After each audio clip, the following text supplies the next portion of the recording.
So, how'd it go with Mr. Calderon? Did you get a good scope statement from him, or is that bastard still holding out on you? No, I think I got a good scope statement. Actually, it's measurable, and it includes acceptance criteria as an objective measure of whether we succeed or not. Would you like to hear it? Certainly. Let's hear how you did. Okay. All right, we're no longer talking about world-class customer service because even Mr. Calderon recognizes that that's unmeasurable. So here's what we finally agreed to. By survey, 70% of the customers rate our service as excellent. Okay, what are the current survey results? It's only 23%. Ooh, this is going to be a tough project. Wow, you got a tough one, girl. Okay, so... Well, at least you did get a great scope definition, so you did a really good job with that, and now you know exactly the end result that you want to deliver, so yeah, okay, it's good. All right, that is excellent work, okay? Now you can work on identifying the biggest sources of customer dissatisfaction and address them as your major deliverables. Okay. Yeah. Unfortunately, the survey company had data on that too. Oh, good. The biggest areas of dissatisfaction are billing, overcharging for services, and incorrect answers, and rudeness on the phone. Ooh, wow, okay. Ouch. Well, it's no wonder Calderon wants to improve customer service. His division is doing a crappy job. You know what that says about the manager? So, all right, I guess you're ready to rock and roll then. Oh, wait. Aren't we forgetting something? Remember, we have to assess the feasibility of the project. Okay, correct, yeah. That assessment is going to flow right into the business case, right, Veronica? Yeah, absolutely right.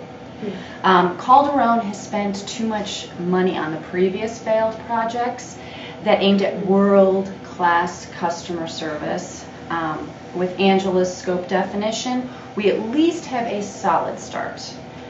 Did Mr. Calderon talk to you about the feasibility assessment? You know, that's one of the things that's really got me worried. He told me to write 3 to 4 page justification for the project and present it to some steering committee, but then he took off to vacation in Jamaica. Oh, so he is so sleazy. Yes, sticking you with that. Remember what I said about making you do all the work? The feasibility study has to be presented to the steering committee, the top 5 executives in the organization.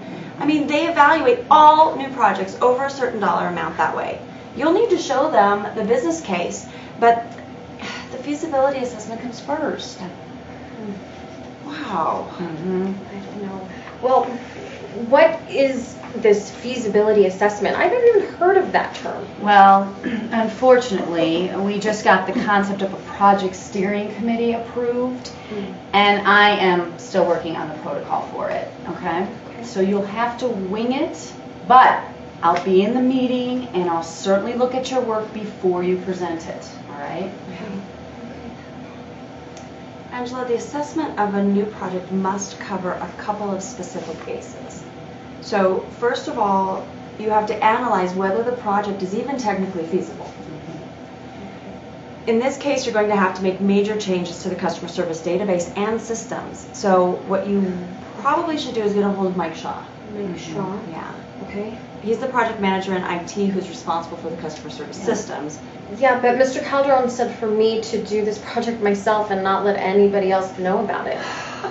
He's unbelievable. Mike Shaw is a key critical stakeholder whose support you need, all right? If you talk about a project that's going to make big changes to one of his systems without involving him in the decision making, you'll be cutting your throat, all right? So you have to meet with Mike Shaw to do the technical feasibility, and that's a critical part of the assessment. You know what? You can tell Mr. Calderon that I insisted you meet with the stakeholders before coming in front of the steering committee, all right? Okay. That's a common best practice in project management. We don't do any planning in secret. Yeah. Wow. Okay. So that will get the first of the assessment sections out of the way. Yeah? Yeah. So the second is going to be legal feasibility. So are you going to be changing forms or contracts, guarantees? Yes, Mr. Calderon wants me to make wholesale changes. He even gave me a list of the changes to make. Okay. Well, first thing that you need to do is trot your little butt down to legal. Okay. And in that department, you'll talk to Jane McCloskey. Yeah. She's the lawyer there who's responsible for the customer service division.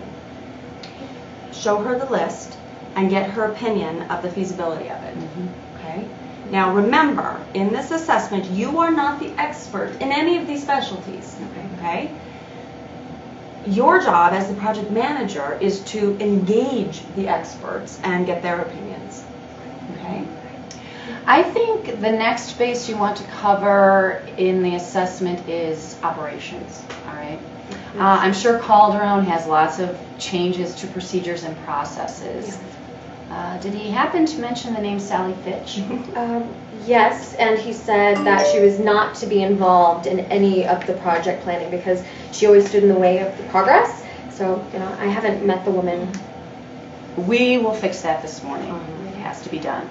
She is a senior manager in customer service, and everybody reports to her.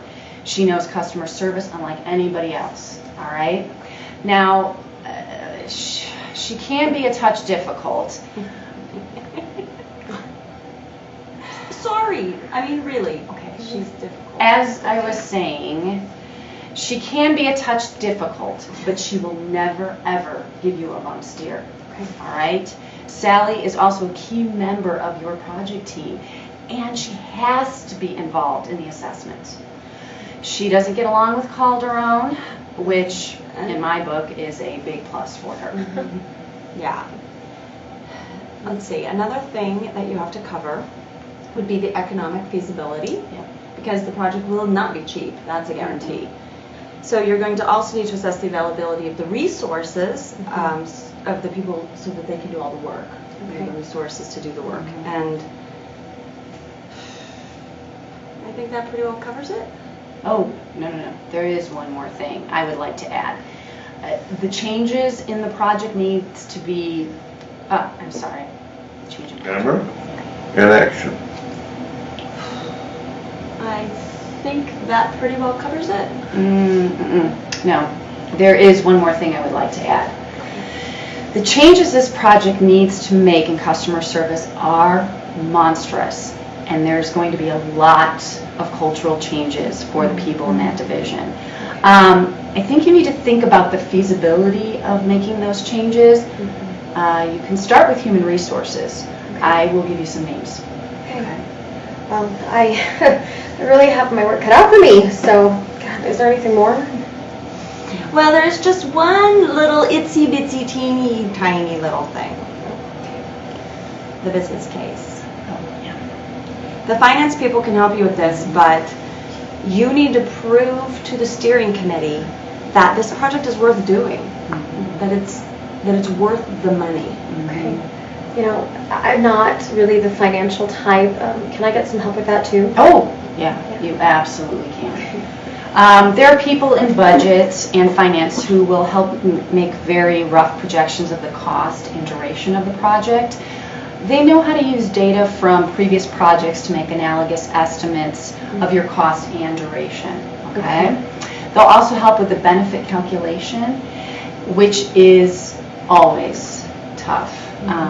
It includes developing data on the basis of return on investment, payback period, and net present value to prove to the steering committee that the project is worth doing. Okay, this is key. Remember, a project manager doesn't have to be an expert in all of these areas. She just needs to know how to find and use the expertise. Okay?